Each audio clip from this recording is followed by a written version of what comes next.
J.K. Rowling, criadora do universo mágico de Harry Potter, é uma das autoras mais lidas da história. Seus livros venderam mais de 500 milhões de cópias, foram traduzidos para dezenas de idiomas e viraram uma das franquias de cinema mais lucrativas de todos os tempos. Por anos, ela também foi vista como um ícone progressista, defendendo pautas como justiça social, direitos das mulheres e aborto legal. Mas tudo mudou quando Rowling resolveu questionar certos pontos do ativismo trans, especialmente a ideia de que identidade de gênero deve sempre sobrepor o sexo biológico. A partir daí, a autora, que antes era aclamada, virou alvo de ataques, ameaças e tentativas de cancelamento, muitas vezes vindas das mesmas pessoas e grupos que antes a idolatravam. Por que será que ela resolveu bater de frente com a própria bolha? E por que isso gerou uma reação tão extrema? É sobre isso que vamos falar neste episódio. A coragem de pensar por si, mesmo quando isso custa caro. E o que essa história revela sobre os tempos confusos em que vivemos. Olá, eu sou Vanessa Patilla, autora do livro Niara, o primeiro dia de aula, e quero te convidar a refletir comigo sobre consciência crítica, um tema que sempre trago aqui no canal. A situação de Rowling toca diretamente em algo que já discuti em episódios anteriores, ideologia de gênero. Naquela ocasião, foquei na doutrinação infantil e no risco que a teoria queer representa para o desenvolvimento das crianças. Mas hoje a pergunta é outra. Como nós adultos estamos lidando com a pressão social e com o avanço dessas pautas em todos os espaços? Será que ainda conseguimos pensar com autonomia ou já estamos só repetindo o que nos dizem que é certo? E Rowling não é a única que é alvo de ataques. Nomes como Jordan Peterson, Abigail Shrier, Helen Joyce, Marina Navratilova, Riley Gaines, Maurício Souza e tantos outros vêm sendo cancelados simplesmente por discordarem de certos dogmas modernos. E se até figuras famosas estão sendo silenciadas,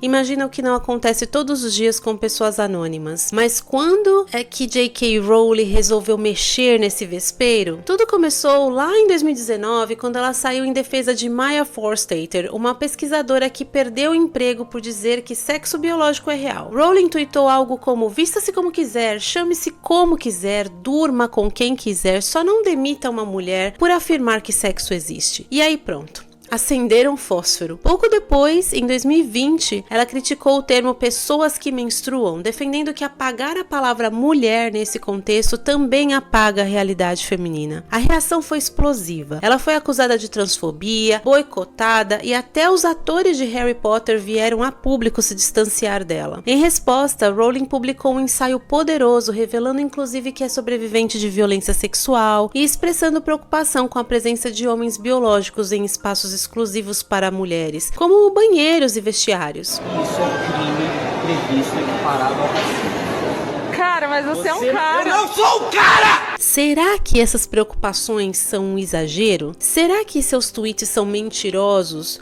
ou ofensivos? Bom, falar verdade nos tempos atuais é sim considerado ofensa. Eu naveguei pelo perfil da J.K. Rowling para entender suas denúncias e vou mostrar para vocês aqui o que eu encontrei. Para quem quiser pesquisar por conta própria, existem vários casos documentados que levantaram alertas legítimos, mas estou deixando links na descrição para que vocês possam ver as fontes do que eu estou citando aqui. Há vários casos de homens que se identificam como mulheres, frequentando espaços femininos e gerando situações constrangedoras ou perigosas, como por exemplo abordar meninas em vestiários de clubes e academias. Homens biológicos que se identificam como mulheres, condenados por crimes horrendos, sendo transferidos para presídios femininos e cometendo ali crimes contra mulheres. Atletas trans vencendo competições femininas em larga escala. Um relatório da ONU, por exemplo, apontou que mais de 600 mulheres perderam quase 900 medalhas para atletas trans em diferentes esportes.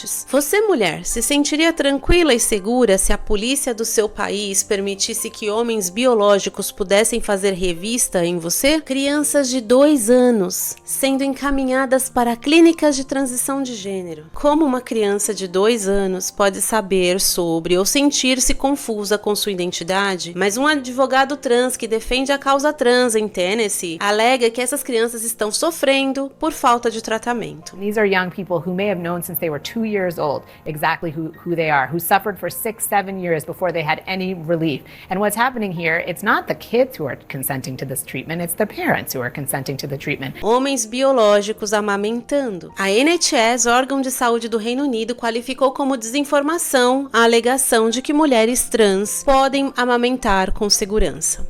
E temos ativistas como esta aqui, que não reconhece fatos básicos consolidados da ciência. Será que ninguém pôde convencê-la sobre a facilidade de se identificar os cromossomos de um humano hoje em dia? One person has been able to explain what biological sex was. The member over there gave a good stab at it, talking about XX and XY chromosomes. I have no idea what my chromosomes are. I have an assumption that they are probably XY, but I don't know. I've not got a clue what my chromosomes are. I've got a fair idea of what my genitals look like and how that compares to what other people's genitals look like. A ciência ainda está tentando entender tudo isso, mas o ativismo parece já ter decidido. E aí quem levanta qualquer dúvida, como Rowling fez, vira alvo de cancelamento. E não é figura de linguagem não, ela recebeu milhares de ameaças, teve o endereço da casa exposto, o filho dela quase teve seus dados pessoais divulgados por um ativista e ainda assim continua sendo chamada de opressora. Trans rights are human rights! Trans rights are human rights! We will not obey! We are here to stay! After this protest, I'm going to use a woman's toilet! Then I'm going to use another woman's toilet! J.K. Rowling, you'll never stop me from being. Mas veja, mesmo com esse massacre midiático, Rowling segue firme, está produzindo uma nova série de Harry Potter para HBO e esta será sob sua supervisão direta. Tentaram silenciá-la, mas não conseguiram. E ela ainda responde com classe. Entre tantos destaques nos jornais, revistas e mídia, destaquei um caso que, para mim, mostra bem a dinâmica desse sistema para tentar destruir a reputação das pessoas ou cancelá-las. Conhecem John Oliver? Ele é um comediante, apesar de eu quase nunca achar graça das suas piadas, e ele apresenta um show chamado Last Week Tonight, onde ele, com humor, faz monólogos sobre assuntos atuais. Bom, antes da gente entrar nos trechos do monólogo do John Oliver, vale a pena dar um panorama do que estava acontecendo no mundo nesses últimos meses, porque o contexto político mudou bastante e ajuda a entender por que essa treta com a J.K. Rowling veio com tanta força. Para começar, a posse do Trump nos Estados Unidos, em janeiro de 2025, marcou um ponto de virada. Uma das primeiras medidas desse governo foi restabelecer oficialmente o reconhecimento apenas de 2 sexos, homem e mulher, o que na prática já começou a impactar várias áreas, desde a proibição da participação de homens biológicos em esportes femininos, até restrições a tratamentos de transição de gênero em crianças e adolescentes. Eles também estão revendo políticas educacionais, exigindo que banheiros, vestiários e outros espaços íntimos voltem a ser segregados por sexo biológico, ou seja, é uma resposta direta a anos de políticas identitárias. Enquanto isso, do outro lado do oceano, o Reino Unido também deu um passo importante nessa direção. Em abril, o governo britânico decidiu que a definição legal de mulher exclui pessoas trans. Isso significa que, por lei, só pessoas do sexo feminino de nascimento podem ser reconhecidas como mulheres em questões legais e institucionais. Essa mudança tem um impacto direto, por exemplo, na proteção de espaços exclusivamente femininos, como prisões, vestiários e centros de acolhimento para vítimas de violência. E é nesse cenário de mudanças políticas, reações institucionais e debates cada vez mais acalorados que o comediante John Oliver resolveu dedicar 26 minutos do seu programa em novembro do ano passado para basicamente chamar os conservadores de retrógrados e defender a causa trans com aquele tom sarcástico que já é a marca dele. Nesse primeiro vídeo, ele coloca até uma menininha triste, dizendo que ela não pode usar o banheiro que ela quiser, começa a dizer que as mulheres trans no esporte feminino não é um problema e que quem sofre de verdade injustiça são os trans. Ele não menciona questionou a J.K. Rowling diretamente, mas ela reagiu ao seu show, e não com piadinhas, mas com dados, casos concretos, reflexões sérias e principalmente com a experiência pessoal dela. E aí, há 4 semanas atrás, o John Oliver gastou mais 40 e poucos minutos para tentar rebater o Twitter dela. Antes da gente rir ou se irritar com os trechos do monólogo dele que eu selecionei, é importante lembrar que esse tipo de discurso engraçadinho é o que está moldando a opinião pública hoje. A gente vai ouvindo, rindo, achando que tá tudo bem, mas quando vê, já aceitou argumentos completamente absurdos, como se fossem óbvios. Prestem atenção. Basically, it is not the case that any man is going to be stronger or more athletic than every woman. Opa, para tentar convencer o público de que homens competindo em esportes femininos não é injusto para mulheres, John Oliver precisa basicamente fingir que homens não são mais fortes ou mais aptos fisicamente do que mulheres. Isso por si só já exige uma desconexão radical com a realidade biológica. She herself will tell you the study was limited and its conclusions were nuanced. Espera aí, ele tá dizendo então que os estudos que mostram a superioridade física dos homens não devem ser considerados, porque agora estamos falando de homens trans, ou seja, pessoas que passaram por tratamentos hormonais. Então, segundo ele, como essas pessoas tomaram hormônios, os estudos que comparam homens e mulheres em termos físicos não se aplicam mais. Ok, mas aí vem um problema. Ele quer que a gente considere outros estudos específicos sobre homens que passaram por terapia hormonal, mas admite que esses estudos simplesmente não existem ou são inconclusivos, com amostras muito pequenas. E aí, a partir disso, ele conclui que, como não há provas de que esses homens ainda têm vantagem sobre mulheres, então eles não têm vantagem nenhuma. Ok, isso é uma falácia lógica clássica. A ausência de evidência não é evidência de ausência. O fato de ainda não termos estudos robustos que comprovem a vantagem não significa que essa vantagem não exista. E é exatamente esse salto de lógica que ele tenta camuflar com piadas e sarcasmo, como se isso bastasse para desviar do ponto central. E ele ainda cita a especialista que fez um estudo um pouco mais longo, a Joanna Harper, uma mulher trans, que era homem até meados dos anos 2000, e a considera uma fonte neutra e técnica. Mas ela não é só parte interessada no debate, como também tem como currículo esportivo relevante ser maratonista. Ela era maratonista do sexo masculino com tempos na casa de 2h20 e ela realizou sua transição para o sexo feminino em 2004 e 2005 e continua treinando e competindo intensamente como mulher. E essa é a autoridade que ele usa para sustentar que atletas trans devem competir com mulheres?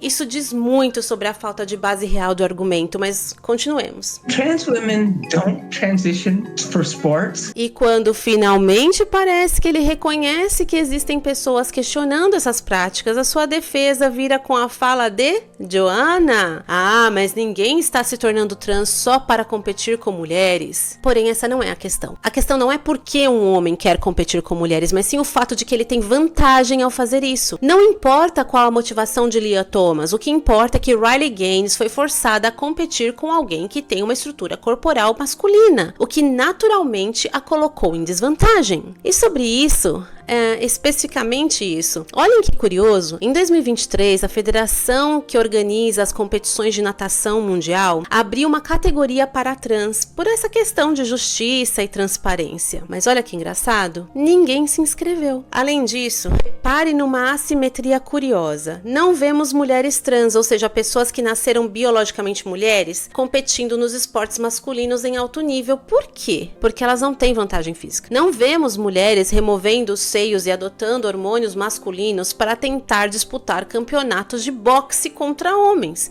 Isso simplesmente não acontece. Será que é só coincidência? Ele também refuta o relatório das Nações Unidas sobre a tomada de medalhas por mulheres trans na categoria feminina, porque ele realmente acredita que um erro mínimo de dados elimina todo o contexto e argumento em que esse relatório foi baseado. O link deste relatório está na descrição do vídeo para que você mesmo possa conferir. E como se tudo isso não bastasse, John Oliver quer garantir que está evidente a sua repulsa pelos cristãos. Veja. Brothers are backup, husbands for wives and babies can be for splitting in half and water is wine and also with you, sorry.